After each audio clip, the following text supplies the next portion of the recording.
नमस्कार किसान बंधुओं, स्वागत है आपका हमारे चैनल खेती बाड़ी दर्शन में। तो दोस्तों, श्री विधि से धान की खेती कैसे करनी है और सरसों की खेती कैसे करनी है, हम सब इस पर बात कर चुके हैं, जिसका लिंक मैंने नीचे डिस्क्रिप्शन बॉक्स में दे रखा है। आप सब वहां से देख सकते हैं। तो आज के इस वीडियो में हम बात करेंगे श्री विधि से गेहूँ कैसे लगाएं और ज़्यादा से ज़्यादा उत्पादन कैसे प्राप्त करें। तो आइए इस पर चर्चा करते हैं। तो दोस्तों, अभी भारत के कई प्रदेशों में इन दिनों धान की कटाई का सीजन चल रहा है।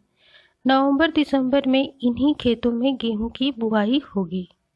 धान की तर्ज पर गेहूं की खेती भी किसान यदि एसआरआई पद्धति यानी कि आम बोलचाल की भाषा में जिसे हम श्री विधि कहते हैं से करे तो गेहूं के उत्पादन में 2.5 से 3 गुना वृद्धि हो सकती है। इस विधि से खेती करने पर गेहूं की खेती में लागत परंपरागत विधि की तुलना में आधी आती है। इसके लिए खेत की तैयारी कैसे करनी है, इस पे बात करेंगे। खेत की तैयारी सामान्य गेहूं की भांति ही करते हैं। खरपतवार व फसल अवशेष निकालकर खेत की 3-4 बार जुताई कर मिट्टी को भुरभुरा कर लेते हैं।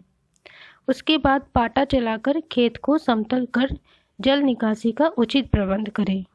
यदि दीमक की समस्या है तो दीमक नाशक दवा का प्रयोग करना चाहिए। खेत में पर्याप्त नमी न होने पर बुआई के पहले एक बार पलेवा करना चाहिए। किसानों को चाहिए कि खेत में छोटी छोटी क्यारियां बना लें। इस तरह से सिंचाई समेत दूसरे कृषि कार्य आसानी से और कम लागत में हो सकेंगे। अब बात करते हैं कि बुआई के समय क्या करना है। तो गेहूं की फसल में अधिकतम उत्पादन प्राप्त करने में बुआई का समय महत्वपूर्ण कारक है। समय से बहुत पहले या बहुत बाद में गेहूं की बुआई करने से उपज पर विपरीत प्रभाव पड़ता है। नवंबर दिसंबर के मध्य में बुआई संपन्न कर लेना चाहिए। अब बात करते हैं कि इसके लिए उन्नत किस्म का चयन कैसे करेंगे। तो गेहूं की अधिक उपज देने वाली किस्मों का चयन स्थानीय कृषि जलवायु एवं भूमि की दशा जैसे कि सिंचित या असिंचित के अनुसार ही करना चाहिए।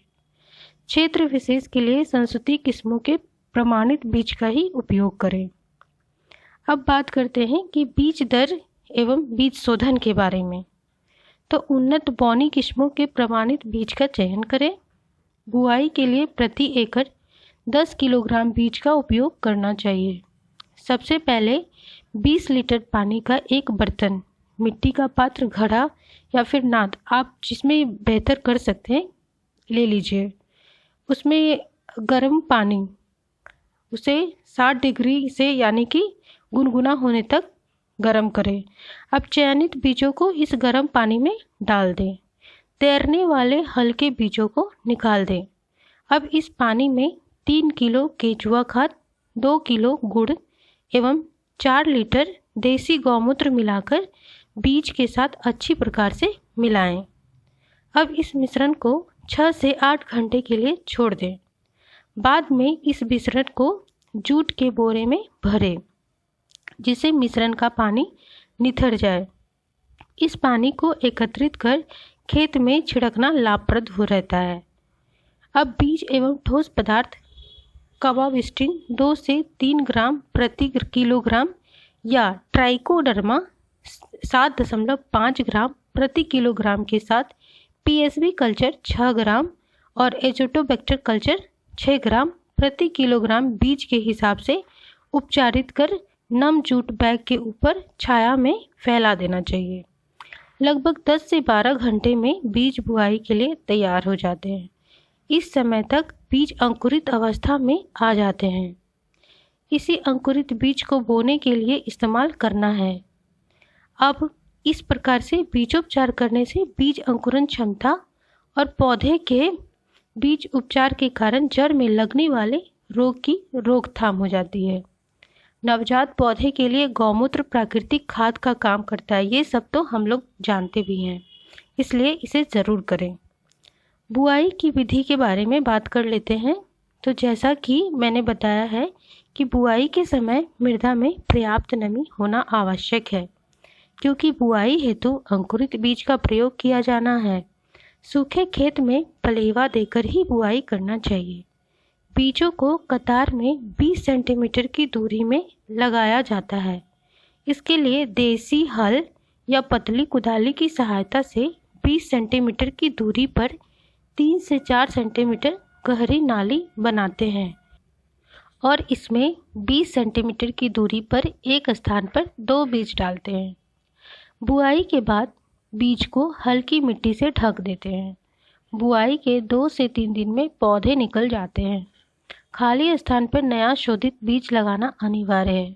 इससे प्रति इकाई वांछित पादप संख्या स्थापित हो सकते हैं। कतार तथा बीज के मध्य वर्गाकार यानी कि 20 × 20 सेंटीमीटर की दूरी रखने से प्रत्येक पौधे के लिए पर्याप्त जगह मिलती है। इससे उनमें आपस में पोषण, नमी व प्रकाश के लिए प्रतियोगिता नहीं होती है। अब बात करते हैं खाद एवं उर्वरक के बारे में। तो बगैर जैविक खाद के लगातार रासायनिक उर्वरकों का प्रयोग करते रहने से खेत की उपजाऊ क्षमता घटती है। इसलिए उर्वरकों के साथ जैविक खाद का समन्वित प्रयोग करना टिकाऊ फसलों उत्पादन के लिए आवश्यक रहता है। प्रति एकड़ कंपोस्ट या गोबर की खाद 20 क्विंटल या केचुआ की खाद 4 क्विंटल में ट्राइकोडर्मा मिलाकर 1 दिन के लिए ढक कर रखने के पश्चात खेत में मिलाना फायदेमंद रहता है। आखिरी जुताई के पूर्व 30 से 40 किलोग्राम डाई अमोनियम फॉस्फेट, जिसे आप DAP बोलते हैं, और 15 से 20 किलोग्राम म्यूरेट ऑफ पोटाश प्रति एकड़ की दर से खेत में छींटकर अच्छी तरह से हल से मिट्टी में मिला देना चाहिए। प्रथम सिंचाई के बाद 25 से 30 किलोग्राम यूरिया एवं 4 क्विंटल वर्मी कंपोस्ट को मिलाकर कतार में देना चाहिए और तीसरी सिंचाई के पश्चात एक गुड़ाई से पहले 15 किलोग्राम यूरिया एवं 10 किलोग्राम पोटाश उर्वरक प्रति एकड़ में दर से कतार में देना चाहिए। अब बात करते हैं सिंचाई के बारे में। तो पानी का सही इस्तेमाल कैसे करने हैं। तो बुआई के समय खेत में अंकुरन के लिए पर्याप्त नमी होना नितांत आवश्यक है, क्योंकि इस विधि में अंकुरित बीज लगाया जाता है। बुआई के 15 से 20 दिनों बाद गेहूं में प्रथम सिंचाई देना बहुत ही ज़रूरी है, क्योंकि इसके बाद से पौधे में नई जड़ें आनी शुरू हो जाती है। भूमि में नमी की कमी से पौधे में नई जड़ें विकसित नहीं हो पाती है, जिसके फलस्वरूप पादप की बढ़वार रुक सकती है। बुआई के 30 से 35 दिन बाद दूसरी सिंचाई देना चाहिए, क्योंकि इसके बाद पौधे में नए कल्ले तेजी से आना शुरू होते हैं और नए कल्ले बनने के लिए पौधों को पर्याप्त नमी एवं पोषण की आवश्यकता रहती है। बुआई के 40 से 45 दिन के बाद तीसरी सिंचाई देना चाहिए। इसके बाद से पौधे तेजी से बड़े होते हैं, साथ ही नए कल्ले भी आते हैं। गेहूं की फसल में अगली सिंचाई भूमि एवं जलवायु के अनुसार की जानी चाहिए। गेहूं में फूल आने के समय एवं दानों में दूध भरने के समय खेत में नमी की कमी नहीं रहनी चाहिए, अन्यथा उपज में काफ़ी कमी हो सकती है। अब बात करते हैं निकाई एवं गुड़ाई के बारे में। तो सिंचित क्षेत्रों में गेहूं के खेत में लगातार नमी रहने के कारण खरपतवारों का अधिक प्रकोप होता है, जिससे उपज में काफ़ी हानि होती है। इसके अलावा सिंचाई करने के पश्चात मृदा की एक कठोर परत निर्मित हो जाती है, जिससे भूमि में हवा का आवागमन तो अवरुद्ध होता ही है, पोषक तत्व एवं जल अवशेषण की भी क्षमता कम होती है। अतः खेत में सिंचाई उपरांत निकाई गुड़ाई करना अत्यंत ही आवश्यक है। इसके बाद प्रथम सिंचाई के 2 से 3 दिन बाद पतली कुदाली या रोडोवेटर से मिट्टी को ढीला करें एवं खरपतवार को निकालें। अंतकर्षण से जड़ों को आवश्यक हवा, पानी और पोषक तत्व सुगमता से प्राप्त होते रहते हैं, जिससे पौधे का समुचित विकास होता है। दरअसल अंकुरन के बाद गेहूं के पौधे में सेमिनल जड़ें निकलती है, जो पानी व भोजन की तलाश में मिट्टी के नीचे की ओर तेजी से बढ़ती है। यदि मिट्टी सख्त है तो वे ज़्यादा नीचे तक नहीं जा पाती है और उनकी बढ़वार अवरुद्ध हो जाती है। तो बुआई के 20 दिन बाद मिट्टी की सतह के ठीक नीचे क्राउन जड़ें निकलती है जो पानी एवं भोजन की तलाश में चारों तरफ फैलती है। यदि मिट्टी सख्त है तो वे ज़्यादा फैल नहीं सकती है, जिससे नन्हे पौधे को पर्याप्त भोजन व पानी नहीं मिलता है। गेहूं में दूसरी एवं तीसरी गुड़ाई क्रमशः 30 से 35 व 40 से 45 दिन पर सिंचाई के 2 से 3 दिन पश्चात करना चाहिए। तो श्री विधि से लाभ के बारे में भी हम चर्चा कर लेते हैं। गेहूं सघनीकरण पद्धति यानी कि श्री विधि से खेती करने पर परंपरागत विधि से प्राप्त 10 से 20 क्विंटल प्रति एकड़ की तुलना में 25 से 50% अधिक उपज और आमदनी ली जा सकती है। परंपरागत विधि से गेहूं की खेती करने पर सामान्यतः पर किसानों को 40 से 60 किलोग्राम प्रति एकड़ बीज लगता है, जबकि इस विधि से 10 से 15 किलोग्राम प्रति एकड़ ही बीज लगते हैं। इस विधि में खाद पानी की भी बचत होती है।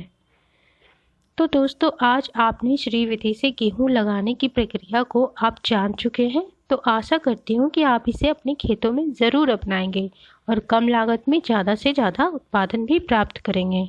तो आई होप आपको हमारा ये वीडियो ज़रूर पसंद आया होगा। तो प्लीज़ इसे जल्दी से लाइक सब्सक्राइब ज़रूर करें और अपने दोस्तों को भी शेयर करें। साथ ही बेल आइकन दबाना ना भूलें ताकि हमारा नया वीडियो सबसे पहले आप तक पहुंच सके। तो मोर अपडेट के लिए बने रहे हमारे चैनल खेती बाड़ी दर्शन पे। धन्यवाद।